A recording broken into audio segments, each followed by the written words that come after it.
బోయినపల్లి వినోద్ గారు ఎక్స్-ఎంపీ.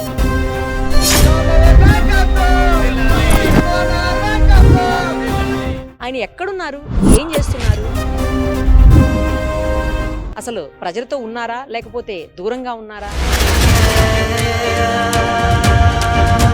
అసలు ఏంటి పెద్ద జాతరలా ఉంది సార్ మీ ఇంటి దగ్గర. నాకు భయం వేసింది కింద చూడగానే. అంతమంది ఉన్నారు, రోజు ఇట్లానే ఉంటారా లేకపోతే ఈ రోజు ఏమైనా స్పెషల్ డే ఉందా? నిత్యం ఇదే విధంగా వందలాది మంది ప్రజలు కలిసేది, చాలా సమస్యల పరిష్కారం కోసం ఉండేది.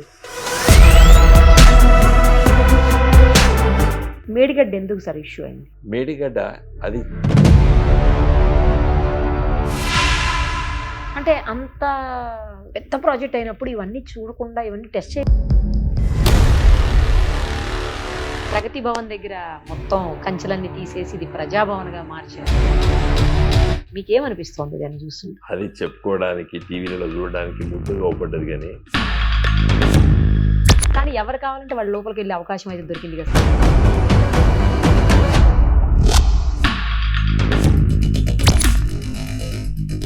మీరు ఇన్ని దరఖాస్తులు తీసుకున్నారు కదా, మీ దరఖాస్తులు ఎక్కడ రోడ్డు మీద ఎగిరిపోయినాయి. ఇది కేవలము ప్రచారం కోసము, కేసీఆర్ గారిని నిందించడానికి కోసము. ఇప్పుడు ఒక 26 మంది ఎమ్మెల్యేలు మీ దగ్గర నుంచి ఆ పార్టీలోకి మారిపోతున్నారు. వాళ్ళందరూ రేపు సిఎల్పిలో మెర్జ్ చేయబోతున్నారు. టీఆర్ఎస్ ఎల్పీ కూడా అందులో మెర్జ్ అయిపోతుందని చెప్పేసి వార్తలు వినబడుతున్నాయి. అంత దాన్ని సెంటిమెంట్ మీద పుట్టిండు రేవంత్ రెడ్డి. మేము వదిలిపెడతామండి.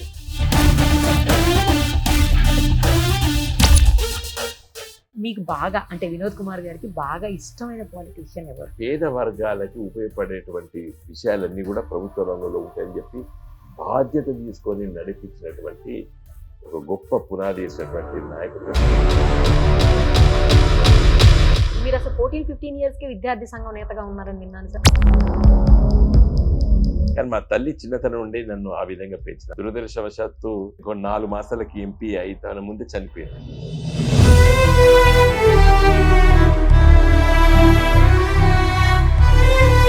అదే నా నాకు బాధ కలిగించేది నా జీవితంలో.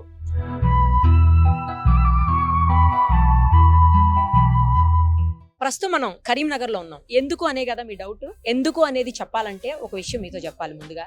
అదేంటంటే ఒక 2 days బ్యాక్ నా టెలికాలర్కి ఒక కాల్ వచ్చింది. విషయం ఏంటంటే వినోద్ కుమార్ గారు, మనందరికీ తెలుసు బోయినపల్లి వినోద్ గారు ఎక్స్-ఎంపీ.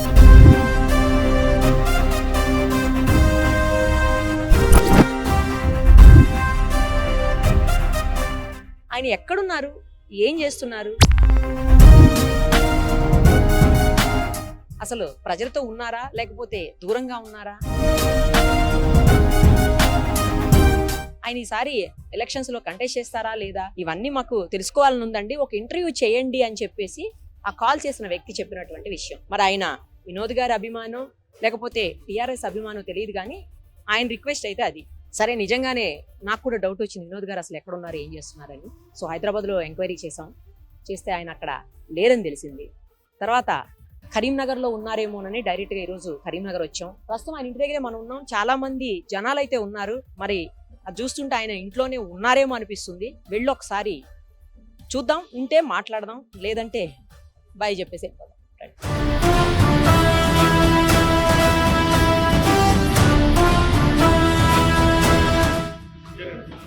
వినోద్ గారు ఉన్నారా అండి?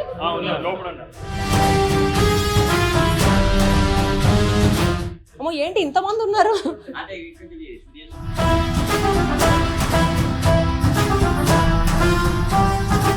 సార్ నమస్తే, ఎలా ఉన్నారు?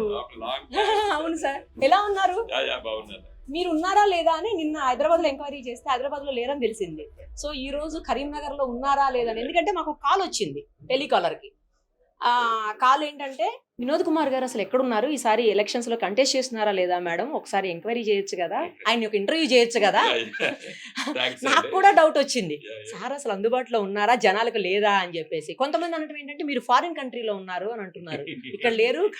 హైదరాబాద్ లో లేక ఒక 4-5 మాసాలు అవుతుంది.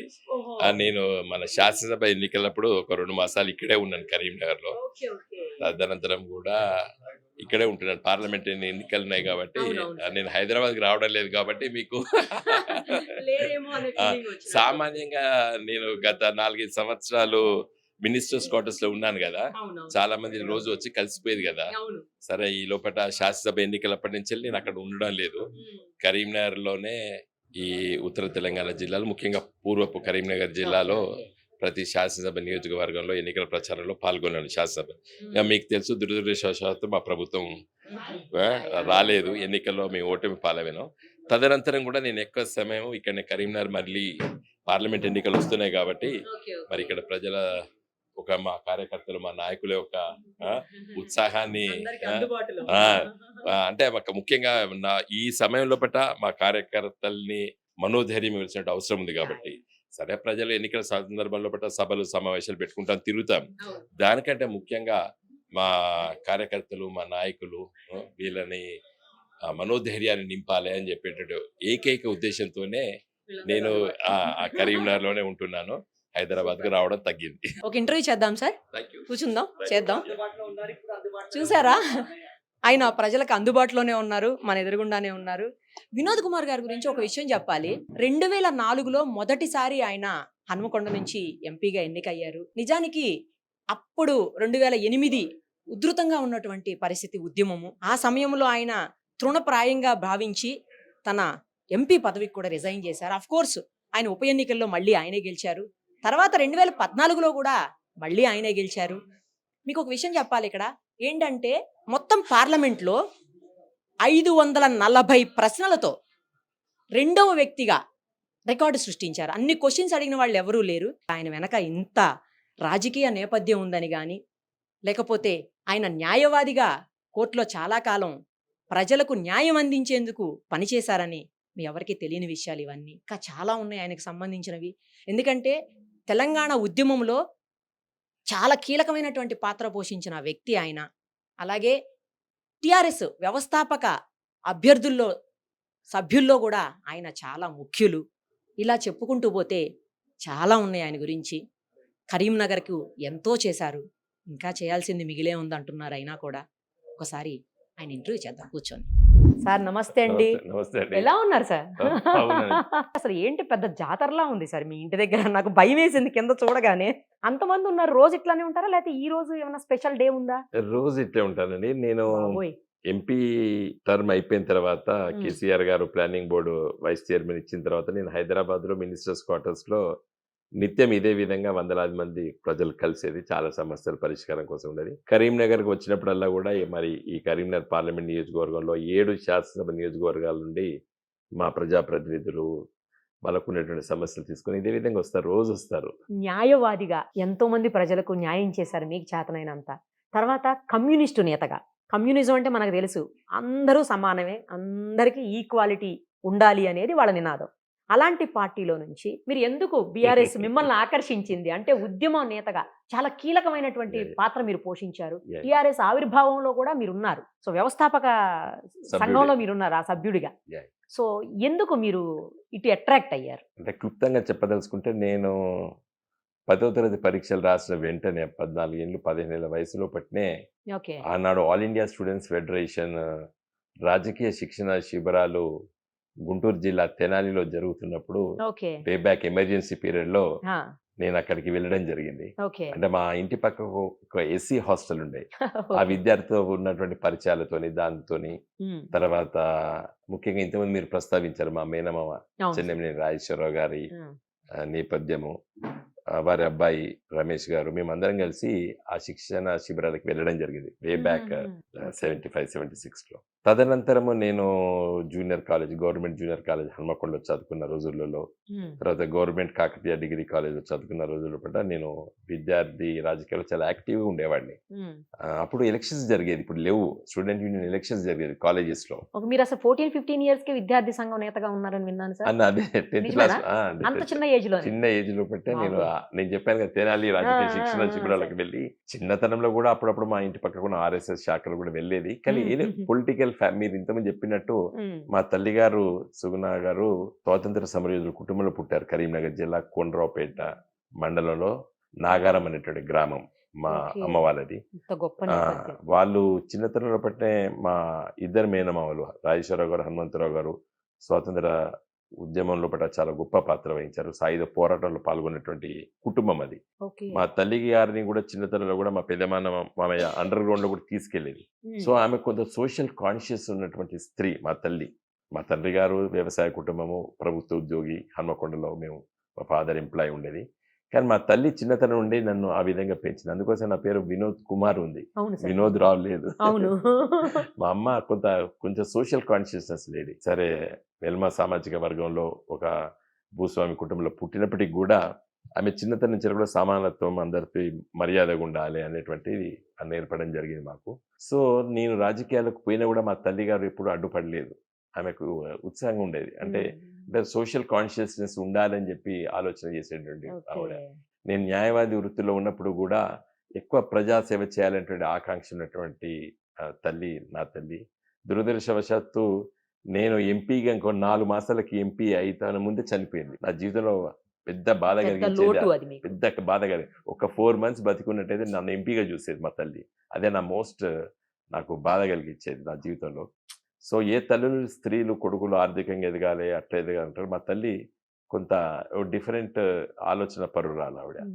సో, ఆ విధంగా నేను ఉంటూ తర్వాత నేను లా కాలేజ్ కూడా యూనివర్సిటీ లా కాలేజ్ కాకతీయ యూనివర్సిటీలో చదవడం. తర్వాత న్యాయవాది వృత్తి కూడా నేను వరంగల్‌లోనే చేపట్టడం. వరంగల్ కోర్ట్‌లో నేను I was a successful lawyer వరంగల్‌లో. ఆ సందర్భం లోపట కమ్యూనిస్ట్ పార్టీలో పనిచేసే సందర్భం లోపట తెలంగాణలో ఆ రోజు ఉన్నటువంటి పరిస్థితులు చాలా భయంకరంగా ఉండే. మీరు ఒక్కసారి లేట్ 80స్, 90స్‌లోకెళ్తే ప్రతిరోజు మీరు ఏ పత్రిక చూసినా ఎక్కడో దగ్గర ఆత్మహత్యలు, పత్తి రైతుల ఆత్మహత్యలు, యువకులు తీవ్రవాదం వైపు అంటే నక్సలిజం వైపు ఆకర్షితులైతే వాళ్ళు పోలీస్‌పై దాడి చేస్తే పోలీసోళ్ళు చచ్చిపోయేది, పోలీసోళ్ళు వీళ్ళపై దాడి చేస్తే వీళ్ళు చచ్చిపోయేది. అంటే ఎక్కడ చూసినా రక్తపాతం, అలజడి, నిరాశ, నిస్పృహ, బతకాలనేటువంటి ఆశ కూడా తెలంగాణ ప్రజల్లో లేకుండే 90స్‌లో. Just okay. మీరు కూడా అప్పుడు school going yeah! Child sir. కావచ్చు అవును. ప్రాబబ్లీ. మీకు తెలియదు. మేము అప్పుడే వేర్ వెరీ యంగ్. ఆ వయసులో మాకు బాధ కల్పించేది. అప్పుడు సిపిఐ గూడా ఈ గోదావరి నది జలాలు తెలంగాణకు మరి మళ్లించాలంటే ఇచ్చెంపెళ్లి ప్రాజెక్ట్ కట్టాలని జెప్పి, ఈ విధమైనటువంటి డిమాండ్‌లతోనే మేము ప్రదర్శనలు తీసేది. తెలంగాణకు అన్యాయం జరిగిందని జెప్పి ప్రొఫెసర్ జయశంకర్ గారు, బియ్యాల జనార్దన్ రావు గారని ఒక ప్రొఫెసర్ కాకతీయ ఓకే. విశ్వవిద్యాలయం లోపట. వీళ్ళు చిన్న చిన్న సదస్సులు, మీటింగ్స్ పెడుతుంటే మేము వెళ్లి వినేది. కానీ ఆ రోజు భారత కమ్యూనిస్ట్ పార్టీ సమైక్య ఆంధ్రప్రదేశ్ కోసం ఉండేది. తన తన ఈ సమస్యలు పరిష్కారం చేయాలి. వరంగల్ డిక్లరేషన్ అనేటువంటి ఒక డిక్లరేషన్ కూడా కమ్యూనిస్ట్ పార్టీ నుండి మేము డిక్లేర్ చేసాం ఆ రోజు. ఒక మహాసభ జరుగుతాయి. నేను 98లో మహాసభ జరిగింది. కమ్యూనిస్ట్ పార్టీ రాష్ట్ర మహాసభ వరంగల్‌లో. దాంట్లో నేను ఒక ముఖ్యమైన పాత్ర వహించాను. ఏది ఆహ్వాన సంఘంలో పట్ల ముఖ్యమైన పాత్ర వహించాను. సో, మాకు అప్పటి నుంచి సంథింగ్ గోయింగ్ రాంగ్. తెలంగాణలో ఏదో నష్టం జరుగుతుంది అనే ఒక అభిప్రాయం ఉన్న సందర్భంలో కేసీఆర్ గారు ఆ రోజు డిప్యూటీ స్పీకర్ ఉంటూ వారు కొంతమంది నాయకులతోని సమాలోచనలు చేస్తున్న సందర్భంలో దేశిన చినమల్లయ్య గారని కమ్యూనిస్ట్ పార్టీ ఎక్స్-ఎమ్మెల్యే గారు. వారు నన్ను కేసీఆర్ గారి దగ్గరికి ఫస్ట్ టైమ్ తీసుకెళ్ళాడు. నీకు తెలంగాణ సమస్యల పైన కొంత ఆలోచన ఉంది గదా! మరి కేసీఆర్ అంటే అప్పుడు చంద్రశేఖరరావు గారు ఏదో ఆలోచన చేస్తున్నాడు. పోయి మాట్లాడదామంటే వెళ్ళి దాదాపు ఒక సంవత్సరం కాలం పాటు లేట్ 99 నుండి 2000 డిసెంబర్, జనవరి, ఫిబ్రవరికి వచ్చేవరకు ఒక ఒపీనియన్ వచ్చినాము. ఒక రాజకీయ పార్టీ లాంచ్ చేద్దాము. తెలంగాణ కోసం కొట్లాడదామని. అప్పుడు నేను సిపిఐ నుండి కొంత దూరమయ్యాను. అంటే మెంబర్‌షిప్ వాళ్ళు నన్ను సస్పెండ్ చేయలేదు. నేను ఆ పార్టీకి రాజీనామా చేయలేదు. మేము జస్ట్ విత్‌డ్రా అయినాం. తర్వాత దేశిన్ మల్లయ్య గారు మేమందరం కలిసి మరి we were one of the founder members. TRS party పెట్టిన వాళ్ళలో అతి కొద్ది మందిలో మేము కొంతమంది. సో, కేసీఆర్ గారితో నాకు పరిచయం ఆ విధంగా. కాబట్టి టీఆర్ఎస్ పార్టీ పెట్టితే మేము పోయి కలవలేదు. ఆ పెట్టినటువంటి సమాలోచన లోపట కూడా నాలాంటి వాళ్ళు చాలా మంది ఉన్నారు. దాంట్లో నేను ఒక్కడిని. సో, అలా మీరు ఇక్కడి నుంచి అటు అట్రాక్ట్ అయ్యారు. కానీ గ్రేట్ సార్. ఎందుకంటే మీరు ఫస్ట్ టైమ్ 2004లో మీరు ఎంపీ అయ్యారు హన్మకొండ నుంచి. అక్కడి నుంచి ఎంపీ అయిన తర్వాత 2008లో బాగా ఉధృతంగా ఉంది ఉద్యమం అంతా. ఆ సమయంలో ఫస్ట్ టైమ్ వచ్చిన పదవిని కూడా వదిలేసి రిజైన్ చేసి మరి వచ్చేసి ఉద్యమంలో పాల్గొన్నారు. ఆఫ్‌కోర్స్ మళ్ళీ మీరు బై ఎలక్షన్ గెలిచారనుకోండి వేరే విషయం. బట్ రాజీనామా చేసేటప్పుడు ఏమనిపించలేదా? అంటే ఒకటండి 2004లో మేము 5 ఎంపీలం గెలిచాం. కేసీఆర్ గారు, నరేంద్ర గారు, నేను, ఆలే నరేంద్ర గారు. మధుసూదన్ రెడ్డి గారు, రవీంద్ర నాయక్ గారు. మేము 5 ఎంపీలం గెలిచి ఢిల్లీకి వెళ్ళడం జరిగింది 2004లో. Right sir. యూపీఏ ప్రభుత్వంలో అప్పుడే బీజేపీ వాజ్పేయి గారి ప్రభుత్వం ఓడిపోయి కాంగ్రెస్ సంకీర్ణ ప్రభుత్వం ఏర్పడ్డది. యూపీఏ ప్రభుత్వం 2004లో. ఓకే. ఆ సంకీర్ణ ప్రభుత్వం ఏర్పడ్డప్పుడు మేము ఆ ప్రభుత్వంలో మేము కలిసి పనిచేసాం. ఆ ప్రభుత్వంలో కేసీఆర్ గారు అప్పుడే మంత్రి కూడా అయ్యారు, లేబర్ మినిస్టర్ కూడా యా, అయ్యారు. యా.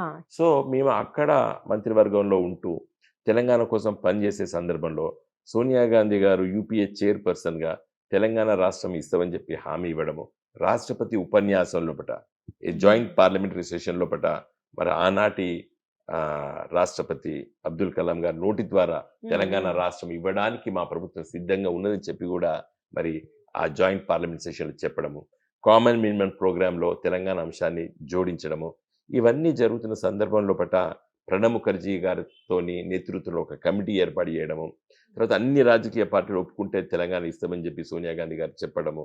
సో అన్ని రాజకీయ పార్టీల దగ్గరకి కేసీఆర్ గారితో మేమందరం కలిసి తిరగడము, లిఖితపూర్వకంగా దాదాపు చాలా మెజార్టీ పార్టీలు తెలంగాణ ఇస్తే మాకేం అభ్యంతరం లేదని చెప్పి మరి అన్ని పార్టీలతో ఒప్పించి ఆ లేఖలు ఇప్పించిన తర్వాత మరి కాంగ్రెస్ పార్టీ సోనియా గాంధీ గారు మరి ఇక్కడ ఆ రోజు రాష్ట్రంలో ఉన్నటువంటి ముఖ్యమంత్రి వైఎస్ రాజశేఖర రెడ్డి గారి ఒత్తిడి వల్ల మరి కాంగ్రెస్ పార్టీ వెనుకకు పోయింది తెలంగాణ ఇవ్వడం లోపల. అప్పుడు మేమందరం రాజీనామా చేస్తాం. కాబట్టి మాకు రాజీనామాలు చేయడం అనేది పెద్ద బాధ కలిగించలేదు. ఎందుకంటే మాకు ఆ ఎంపీ పదవి వచ్చింది కూడా తెలంగాణ ఉద్యమం పేరు మీద వచ్చింది. తెలంగాణ ప్రజలు కూడా మమ్మల్ని గెలిపించింది కూడా తెలంగాణ కోసం. కాబట్టి మీ నిరసనతోని రాజీనామాలు చేసి మళ్ళీ వచ్చి పోటీ చేయడం జరిగింది. పోటీ చేసినప్పుడు కేసీఆర్ గారు గెలిచారు, నేను గెలిచాం. దురదృష్టవశాత్తు మా ఇతర ఎంపీలు ఓడిపోవడం జరిగింది. ఆ విధంగా మేము పదుల కోసం పనిచేసినటువంటి వాళ్ళం కాదు ఆ రోజు. అంటే పదులోనే మాకు ముఖ్యం కాదు ఆ రోజు. తెలంగాణ రాష్ట్రం రావడం ముఖ్యం. కాబట్టి నాకేం బాధ కలిగించలేదు. గ్రేట్ సార్ నిజంగా. మరి అప్పటి నుంచి కూడా మీరు చాలా మంది వచ్చారు, పదవులు ఉన్నాయి అని చెప్పి ఉంటారు, లేకపోతే వెళ్ళిపోతూ ఉంటారు. మీరు మాత్రం కేసీఆర్ గారిని వదలకుండా 2019లో మీరు ఓడిపోయారు నిజానికి. అయినప్పటికీ కూడా అఫ్కోర్స్ మీకు క్యాబినెట్ హోదాలో మంచి పదవి ఇచ్చారనుకోండి కేసీఆర్ గారు. అయినా ఆయన వెంటే ఉండి అలా నడుస్తూనే ఉన్నారు. మరి ఏంటి ఈసారి ఎన్నికల్లో మీరు బరిలో ఉన్నారా లేదా కరీంనగర్ బరిలో? తప్పనిసరిగా పోటీ చేస్తానండి కరీంనగర్ పార్లమెంట్ సభ్యుడిగా. సరే ఈసారి మా ప్రభుత్వము రాకపోవడము, రాష్ట్రంలో పట మరి కేసీఆర్ గారి నాయకత్వం ఉన్నటువంటి పార్టీ మా ప్రభుత్వము మరి ప్రజలు తిరస్కరించారు. ఓ విధంగా అంటే పెద్ద ఎత్తున కూడా తిరస్కరించలేదు. మాకు మంచి 39 సీట్లు కూడా ఇవ్వడం జరిగింది.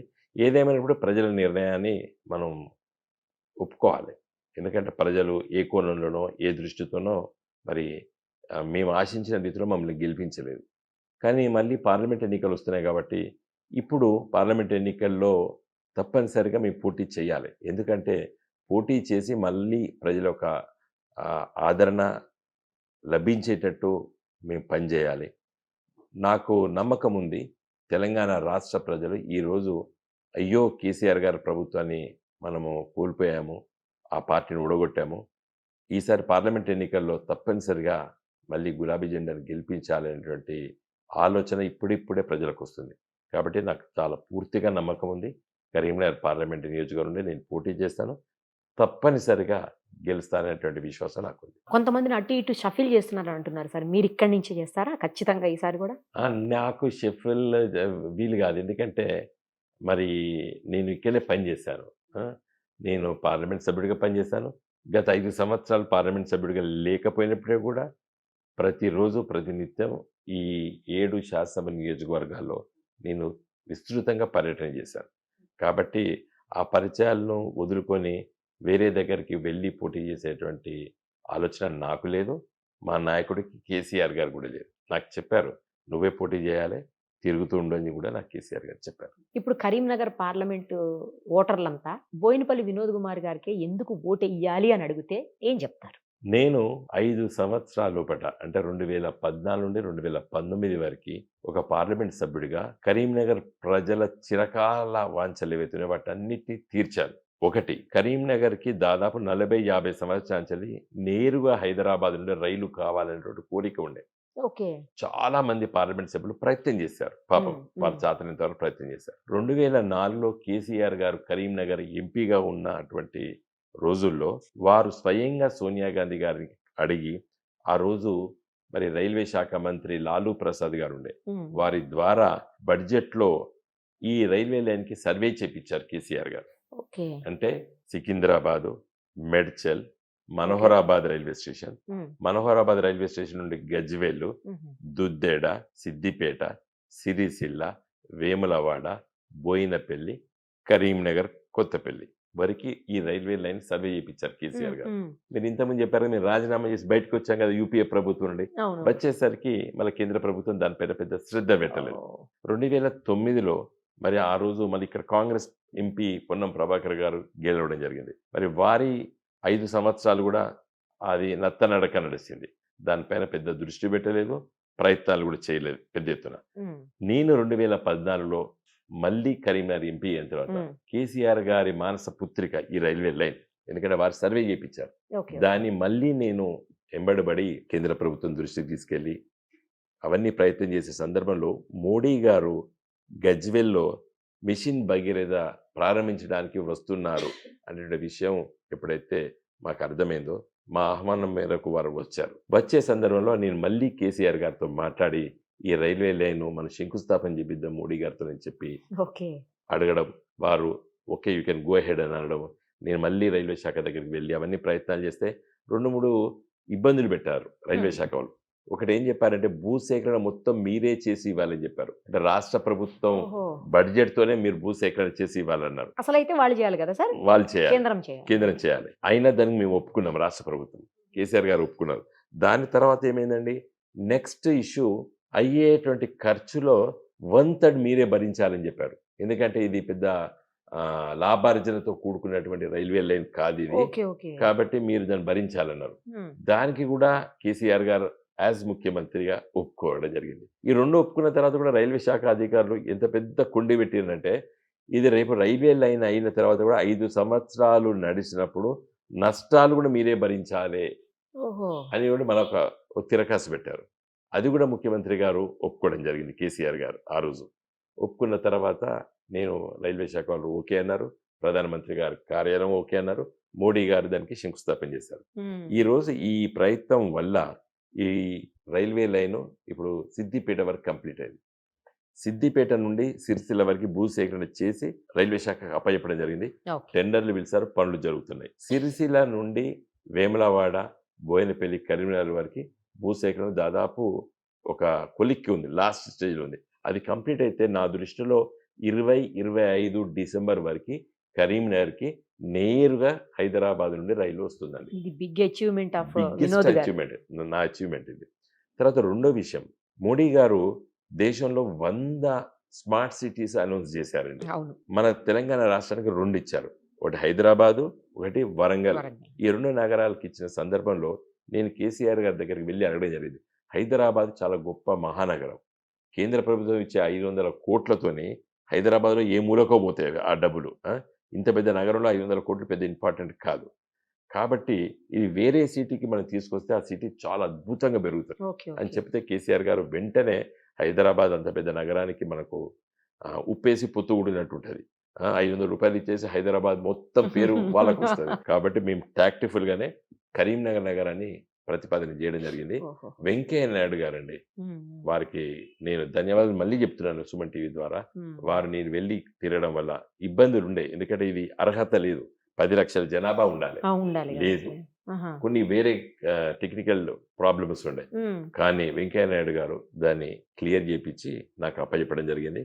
నేను ఆ రోజు ఉన్నటువంటి మా మేయర్ని, కరీంనగర్ మేయర్ని, కార్పొరేటర్స్ని, మరి గంగుల కమలాకర్ గారు అప్పుడు శాసనసభ్యులు కరీంనగర్, ఇప్పుడు కూడా శాసనసభ్యులు వారిని తీసుకెళ్ళి ఢిల్లీలో వెంకయ్యనాయుడు గారి ఇంట్లో మరి అల్పాహారం విందు కూడా మాకు ఇచ్చి మాకు ఈ స్మార్ట్ సిటీ ఇవ్వడం జరిగింది.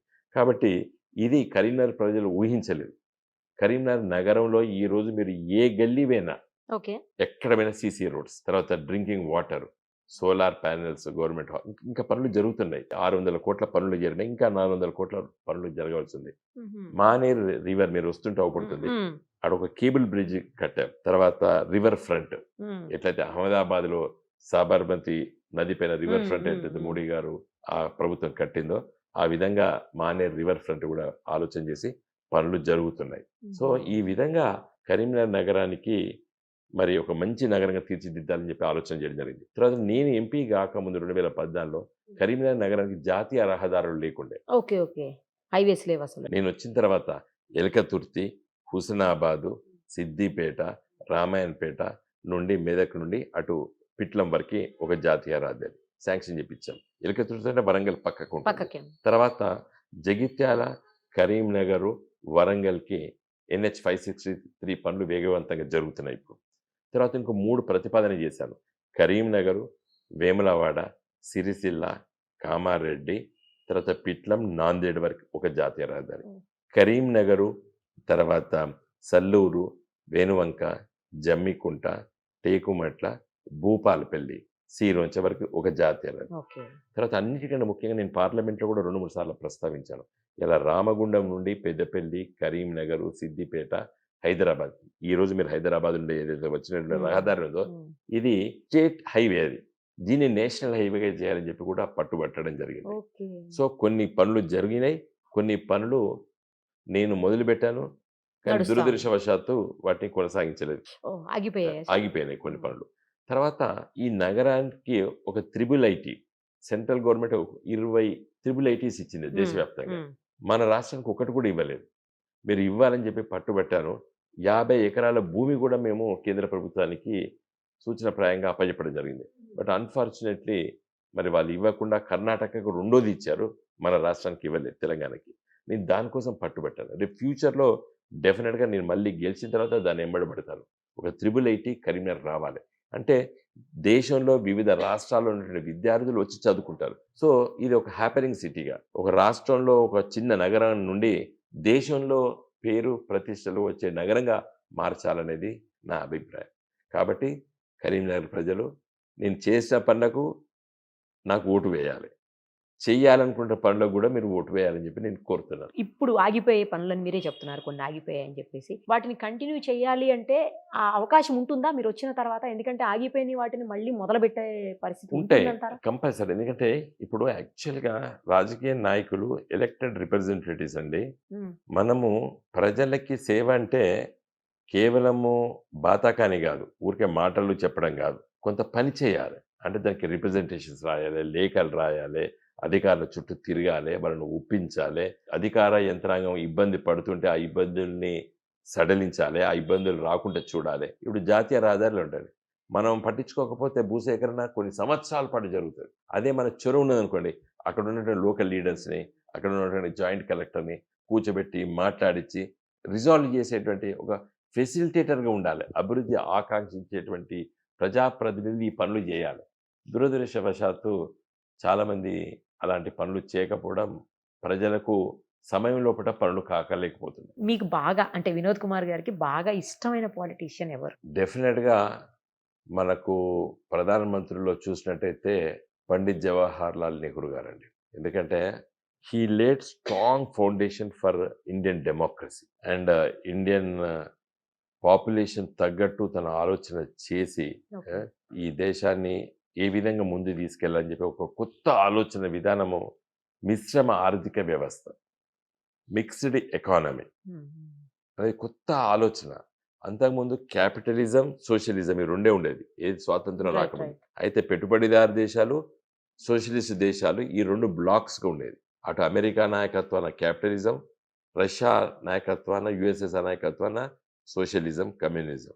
ఈ రెండింటిని దృష్టిలో పెట్టుకొని ఈ భారతదేశాన్ని ఒక మిడిల్ పాత్ర తీసుకెళ్ళినటువంటి పునాది వేశాడు.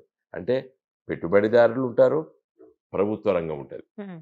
ఇప్పుడు బ్యాంకులు, ప్రభుత్వ బ్యాంకులు చేసి నేషనలైజేషన్ ప్రైవేట్లో పెట్టాడు. ప్రభుత్వ ఆసుపత్రులు ఉన్నాయి, ప్రైవేట్ ఆసుపత్రులు ఉన్నాయి, ప్రభుత్వ స్కూల్స్ ఉన్నాయి, ప్రైవేట్ స్కూల్స్ ఉన్నాయి. అయితే ప్రభుత్వ కాలేజెస్ మొదట్లో నెహ్రూ గారు ఉన్నట్టు ఇందిరాగాంధీ గారు, మొన్న మన్మోహన్ సింగ్ గారికి వచ్చేసరికి కూడా ఎడ్యుకేషన్ అంటే ఓన్లీ గవర్నమెంట్ సెక్టార్ ఉండే, ఏది హయ్యర్ ఎడ్యుకేషన్లో అట్లీస్ట్. ఇలా ప్రైవేట్ మెడికల్ కాలేజీలు, ప్రైవేట్ ఇంజనీరింగ్ కాలేజీలు, ప్రైవేట్ లా కాలేజీలు ప్యూర్ ప్రైవేటైజేషన్ అయిపోతున్నారు.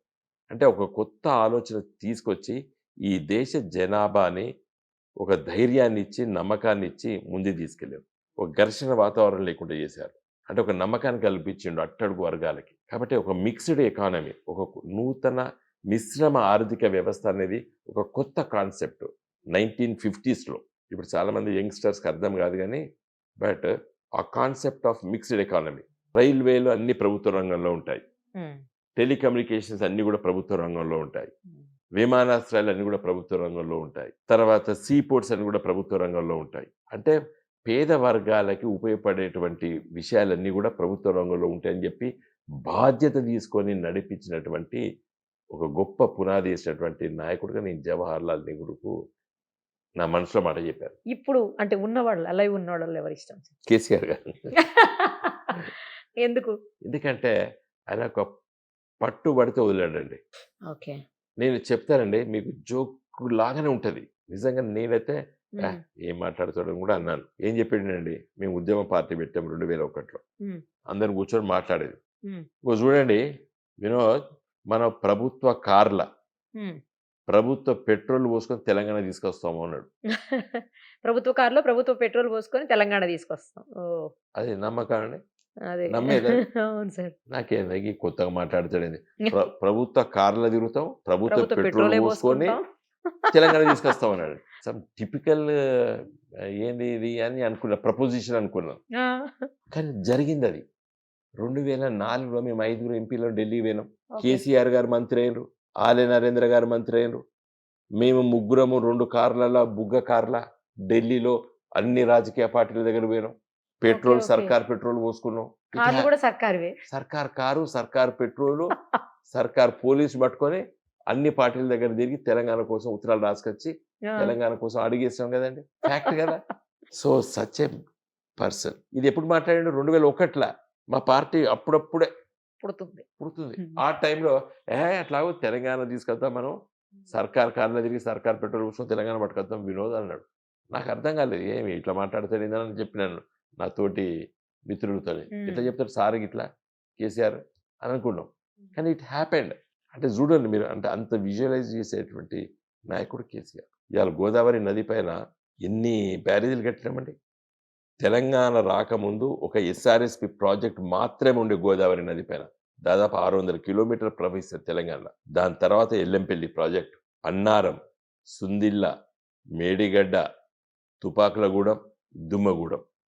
ఇలా గోదావరి నది పైన 6 బ్యారేజీలు కట్టాం. మేడిగడ్డ ఎందుకు సార్ ఇష్యూ అయింది? మేడిగడ్డ అది ఇప్పటికి ఇంకా కనుక్కోలేదండి. అది రీజన్ కనుక్కోలేదు. అది నాణ్యత లేని వర్క్ అని నేను అనుకోవడం లేదు. ఎందుకంటే ఎల్ఎన్టీ కంపెనీ చాలా పెద్ద కంపెనీ, మల్టీనేషనల్ కంపెనీ. వాళ్ళకు సెపరేట్గా సిస్టమ్ ఉంటుంది, క్వాలిటీ కంట్రోల్స్ అవన్నీ. అది అనుకో నేను సంథింగ్ ఆడ జియాలజికల్ ఇష్యూ ఉన్నట్టున్నది. అంటే ఆ ఏరియా అంతా బొగ్గుగనుల ఏరియా అండి. అది అంత బొగ్గుగనుల ఏరియా. అది స్టడీ చేయాలి. కొంతమంది ఏమంటారు, నీళ్లు అంత ప్రెషర్గా ఆపకపోనుండే, కొంత నీళ్ళని వదిలిపెట్టనుండే కొంతమంది అంటున్నారు. అది రైట్ అనంగా నాకు తెలియదు. కొంతమంది ఏమంటున్నారు, శాండ్ కొట్టుకొని పోయింది అని కొంతమంది అంటున్నారు. మూడోది మరి జియాలజికల్గా కింద ఏమైనా అప్పుడప్పుడు బొగ్గు ఎర్త్కేక్ కాదు కానీ సెటిల్ అయితే ఉంటుంది, అలాంటిది ఏదైనా అయి ఉండొచ్చు అని కొంతమంది అంటున్నారు. ఏదో మనకి ఇంతవరకు అయితే దానికి క్లారిటీ రాలేదు. Let us wait and see. అంటే అంత పెద్ద ప్రాజెక్ట్ అయినప్పుడు ఇవన్నీ చూడకుండా, ఇవన్నీ టెస్ట్ చేయకుండా చేసి నేను చెప్పదలుచుకుంటే ఒకటి చెప్తాను.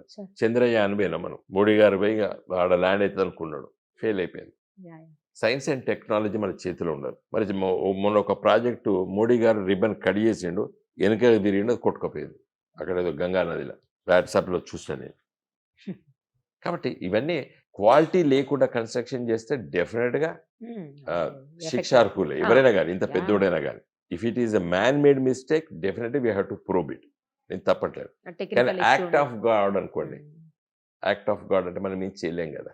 కవిత గారి ఇష్యూ సార్, చాలా మంది ఏమంటున్నారంటే కావాలని చెప్పి ఆమెని లిక్కర్ కేసులో ఆ స్కామ్ లోంచి తప్పించారు అని కొంతమంది, కావాలని మీకు బీజేపీకి దోస్తీ ఉంది కాబట్టే ఆమెను ఏం చేయకుండా అరెస్ట్ అని లాస్ట్ మినిట్లో వదిలేశారని చెప్పేసి ఇట్లా రకరకాలుగా మాట్లాడుతున్నారు. వాళ్ళకి ఏం ఆన్సర్ చేస్తారు? ఇది ఆల్రెడీ నేను ఆన్సర్ చేశాను 1-2 ప్రెస్ మీటింగ్స్లో మిత్రులు అడిగితే. కవిత కేసులో ఆమె సుప్రీంకోర్టులో పిటిషన్ ఫైల్ చేసిందండి. ఏం పిటిషన్ ఫైల్ చేసింది?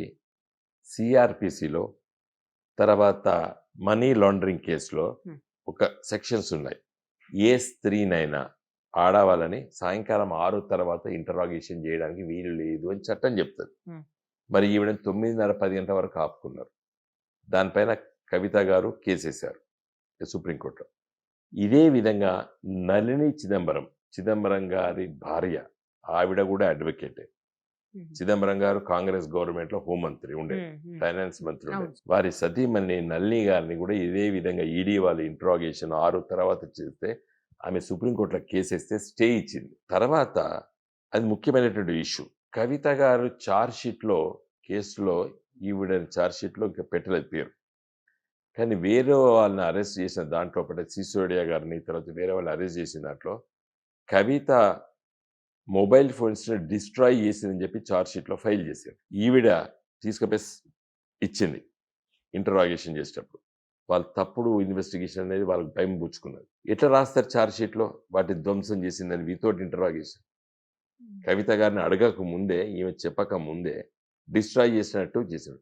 అంటే ఓవర్ యాక్షన్. కాబట్టి ఇవన్నీ వాళ్ళకి ఇబ్బందులు ఉన్నాయి. ఇప్పుడు ఓకే. ఆమె పోయి ఇచ్చేసింది, మీ మీడియా ప్రపంచానికి చూపించి ఇచ్చింది.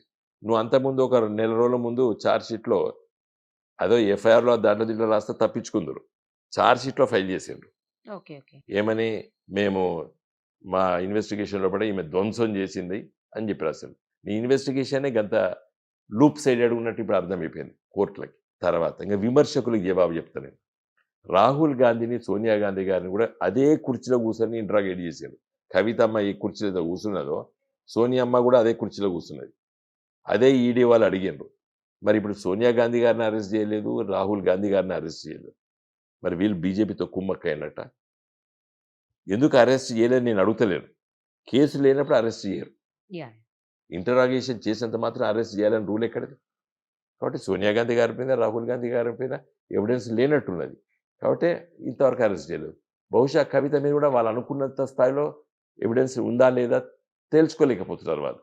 సో మా పార్టీ కానీ, కేసీఆర్ గారు కానీ బీజేపీతోని కవిత అరెస్ట్ విషయంలో ఎలాంటి చర్చలు లేవు, ఎలాంటి మాటలు లేవు.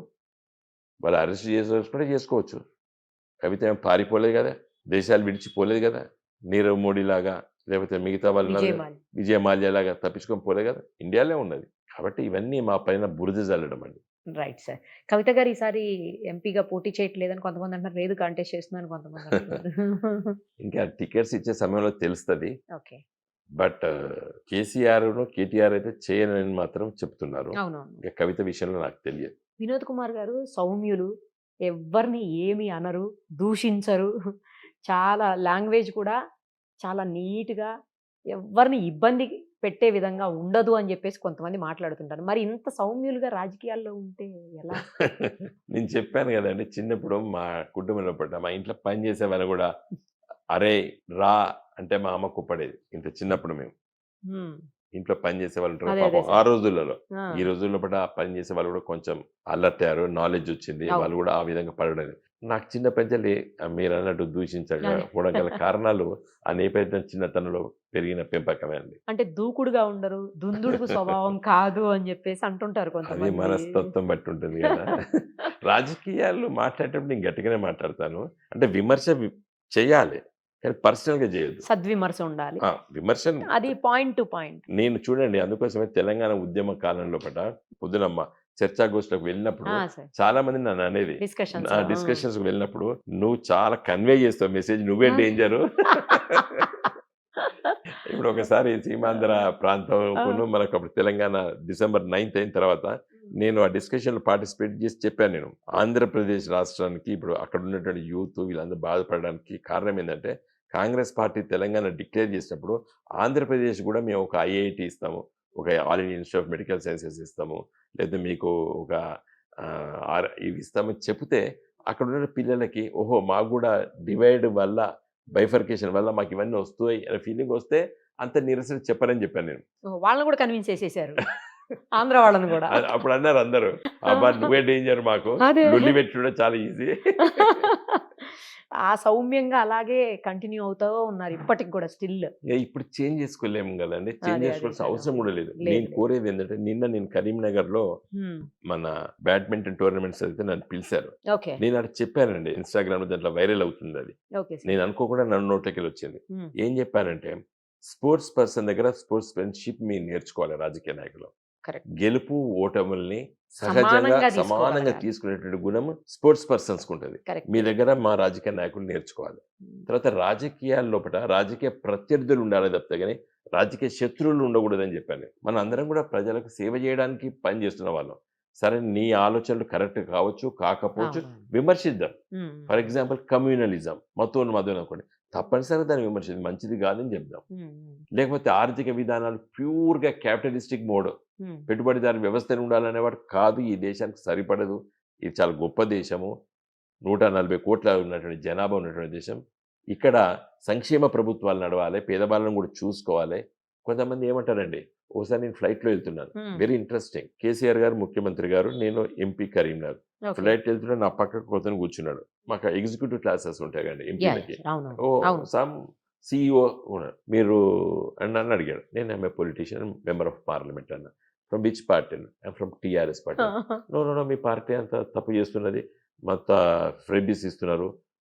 అప్పుడే రైతు బంధు అనౌన్స్ చేసాం. అంత డబ్బులు ఎట్లా ఇస్తారు? అంత కరెక్ట్ కాదు. దిస్ ఇస్ నాట్ గుడ్ అని చెప్పాడు. నేను రైతు బంధు కూడా గుడ్ కాదంట. చెప్పాడు అతను. రైతు బంధు అంత డబ్బులు ఎందుకు వేస్ట్ చేసి నేను చెప్పానండి. రైతులు 60 సంవత్సరాల దాటిన తర్వాత తనకు ఒక 2,000 రూపాయలు ఇవ్వడం నువ్వు తప్పు పడుతున్నావు కదా, నేను ఎక్స్ప్లెయిన్ చేస్తా విను అని చెప్పిన. ఆ రైతు తన చిన్నతనంలో కూడా యూత్ అంటే 16, 17 ఏళ్ళ అప్పటి నుండి ఈ 65 ఏళ్ళ వరకు తన రక్తాన్ని చెమటగా మార్చి ఎగ్జాక్ట్లీ శ్రమపడి పండించిన పంటనే ఇప్పుడు మనం తిన్నాం ఫ్లైట్. తింటున్నాం. కరెక్ట్. ఆరుగాలం శ్రమ పడినా కూడా గిట్టుబాటు ధర వస్తుందని గ్యారెంటీ లేదు. పంట చేతికి వస్తుందని గ్యారెంటీ లేదు. అంత కష్టపడేటువంటి రైతు 60 సంవత్సరాల తర్వాత ఎవరు జాదాలి? తన పండించిన పంట దేశ ప్రజలకు ఇచ్చాడు. అవును. ఆ వచ్చిన వాడికి ఒక 2,000 రూపాయల సంక్షేమం మనం ఇవ్వడం కూడా తప్పు లేదు. అదే మనం ప్రభుత్వ ఉద్యోగస్తులు ఉంటారు, మీలాంటి కార్పొరేట్ కంపెనీలు ఉంటారు, ప్యాకేజీలు ఇస్తారు. రిటైర్ అయిన తర్వాత 1,000 రూపాయల పెన్షన్లు వస్తున్నాయి. లక్షలు. మా తండ్రి తహసీల్దార్గా రిటైర్ అయ్యాడు. ఇలా ఆయనకు ఒక 60-70 వేల రూపాయలు పెన్షన్ వస్తున్నది. నాకు తెలిసిన ఆయనకు ఒక ఆయనకి 2,20,000 వస్తుంది పెన్షన్. నేను పెన్షన్ ఇవ్వడం తప్పంటలేను, కానీ ఒక 30 ఏళ్ళు కష్టపడి జీతాలు వచ్చి ఉద్యోగస్తులకు ఎట్లయితే పెన్షన్ వస్తుందో, పాపము కష్టపడి శ్రమించి వాళ్ళ చెమటను ఊడ్చినటువంటి వాళ్ళకు 2,000 మనం ఇవ్వలేమా అంటే ఆయన ఫ్లైట్ దిగేదాకా మళ్ళీ నాతో మాట్లాడలేదండి. ఆయన కూడా ఆలోచనలో పడి ఉంటాడు. సంక్షేమ ప్రభుత్వం, వెల్ఫేర్ స్టేట్. ఇండియా మన ప్రియాంబుల్నే రాసుకున్నాం, ఇట్స్ ఎ వెల్ఫేర్ స్టేట్. కాబట్టి ఈ దేశంలో సంక్షేమ పథకాలు ఉండాలి. ఫ్రీబీస్ అవన్నీ ఇచ్చడం తప్పంటున్నారు. కాకపోతే ఓట్ల కోసం గారడి చేయొద్దు. విపరీతమైనటువంటి అమలు కాని హామీలు వద్దు. నీ ఆర్థిక పరిస్థితి ఏంది, నీ ఆర్థిక పరిస్థితి ఏంది, నువ్వు ఎంతవరకు నువ్వు ఇవ్వగలుగుతావు, బ్యాలెన్స్ చేసుకుంటూ పోవాలి. ఇలా రైతు బంధు, రైతు బీమా, ఇలా మధ్యతరగతి కుటుంబాలు మనందరం ఎల్ఐసి ఉంటుంది. మనకి చనిపోతే భార్య పిల్లలు బతికేయడానికి ఇంతో ఉంటుంది ఒక ప్రభుత్వ ఉద్యోగస్తునికి. అదే ఒక రైతు అన్ఫోర్సిన్, ఒక మోటార్ సైకిల్ యాక్సిడెంట్ కావచ్చు, ఒక పాము గుట్టచ్చు, ఒక తేలు గుట్టచ్చు, ఆత్మహత్య చేసుకోవచ్చు, క్యాన్సర్ రావచ్చు. ఇలా 5 లక్షల రూపాయలు మనం ఇస్తున్నాం ఎల్ఐసితో ఇన్సూరెన్స్ చేసి. ఇది దేశంలో ఎక్కడ లేదండి. ఒక తెలంగాణ రాష్ట్ర ప్రభుత్వం కేసీఆర్ గారు ఆలోచన కోసం ఆ రోజు మేము కూడా పార్లమెంట్ సభ్యులుగా ఢిల్లీలో ఎల్ఐసి ఆఫీస్కి వెళ్ళాం. నేను మా తోటి ఎంపీలం. కేసీఆర్ గారు చెప్తే పోయి ఒప్పించిన వాళ్ళని. ఏ రైతు ఏ కారణంతో చచ్చిపోయినా కూడా ఇలా 5 లక్షల రూపాయలు వారం రోజులు, చనిపోయిన వారం రోజులు కూడా తీసుకెళ్ళి ఆ భార్యకి ఇస్తున్నాం. ఇలా రైతు బంధు ఎందుకు ఇస్తున్నాం? ఎప్పుడైతే నీకు రోహిణి కార్తె పోతుందో, తొలకరి జల్లులు పడతాయో, రైతు తయారవుతాడు. భూమి దున్నుకోవాలి, ఈ విత్తనాలు వేయాలి, తర్వాత ఒక యూరియా బస్తా జల్లాలనే ఆలోచన. పెట్టుబడి కోసం పిల్లి కూనలాగా తిరుగుతా అంటాడు ఊళ్ళలో, ఎవరైనా పెట్టుబడి ఇస్తారా అని. ఇలా రైతు బంధు ఆ ఆలోచనలో పుట్టింది ఆ పథకం. ఓట్ల కోసం పుట్టిన పథకం కాదు. ఇలాంటి పథకాలు ఉండాలి. కళ్యాణ లక్ష్మి ఇచ్చాం. ఒక అమ్మాయికి పెళ్ళేటప్పుడు 1 లక్ష రూపాయలు పాత రోజులు మేనమామలు కట్నాలు ఇచ్చేది. ఈరోజు ఒక ప్రభుత్వం తరఫున ఎంత పేద అమ్మాయి కానీ ఒక బంగారపు మంగళసూత్రము, మట్టెలు, ఒక చెవుల రింగులు కొనుక్కునేడానికైనా ఒక ప్రభుత్వం తరఫున ఇవ్వాలని చెప్పి ఆలోచన. ఇవన్నీ సోషల్ వెల్ఫేర్. ఇవన్నీ లేకపోతే ప్రజలు బతకాలనేటువంటి ఆశ కూడా ఉండదు. తిరుగుబాటు మనస్తత్వం వస్తది. కానీ ఇన్ని చేశారు. చాలానే ఇచ్చారు. చాలా సంక్షేమ పథకాలను అమలు చేశారు. చాలా మంది పబ్లిక్ దానివల్ల బెనిఫిట్ కూడా అయ్యారు. వాళ్ళు కూడా ఒప్పుకున్న సందర్భాలు. అయినా ఎందుకు మిమ్మల్ని ప్రజలు తిరస్కరించారని అనుకుంటున్నారు? అంటే అంటే ఏమైనా సమీక్ష జరిగిందా సార్? జరిగింది. నేను కేసీఆర్ గారు కూడా చాలాసేపు మాట్లాడుకున్నాం. 2, 3 అవర్స్. హ్మ్. ప్రజలు 10 సంవత్సరాల ప్రభుత్వం చూసారు ఒకటి. తర్వాత ఎమ్మెల్యేలు ఇదే ఎమ్మెల్యే కదా! పాపం ఎమ్మెల్యేలకి ఏమైందంటే రోజువారీ సమస్యలు ఉంటాయండి. అన్ని సమస్యలు పరిష్కారం చేయకపోవచ్చు. మీకు ఒక 99 పనులు చేసి ఒక పని చేయకుండా కూడా మనకు నచ్చదు. అవును. నచ్చదంట. సో అది ఒక మూమెంటరీ అనేది ఒకటిని. కొన్ని తప్పిదాలు కూడా మా వైపు నుంచి కూడా జరిగినాయని చెప్పి కూడా మేము అనుకుంటున్నాము. కొంత ముఖ్యమంత్రి గారు కలవడు అనేది ఒక అదే. మాట కలవాలి, నేను వద్దంటలేను. కానీ నిత్యం అదే కలిసినప్పుడు పనులు చేయడం కదా. కేసీఆర్ గారు ఈ 10 సంవత్సరాలు తను ప్రతిరోజు మినిమం 12 అవర్స్ పనిచేశారండి. 18 అవర్స్ వరకు కూడా పనిచేసిన రోజులు నేను చూశాను కళ్ళారా. ఆయన ఇరిగేషన్ ప్రాజెక్ట్ ఎట్లా కట్టాలి, పవర్ ప్రాజెక్టులు ఎట్లా కట్టాలి, ఈ సంక్షేమ పథకాలు ఎట్లా అని చెప్పి గంటల తరబడి అధికారులను కూర్చోబెట్టుకొని చర్చించి పనులు. ఎందుకంటే కానీ క్యాంప్ ఆఫీస్‌లో కంటే ఆయన ఎక్కువ ఫార్మ్ హౌస్‌లోనే ఉంటారు అనేది కదా సార్ ఎస్టాబ్లిష్ చేయగలిగారు. అది దుర్మార్గమైన దుష్ప్రచారం అండి.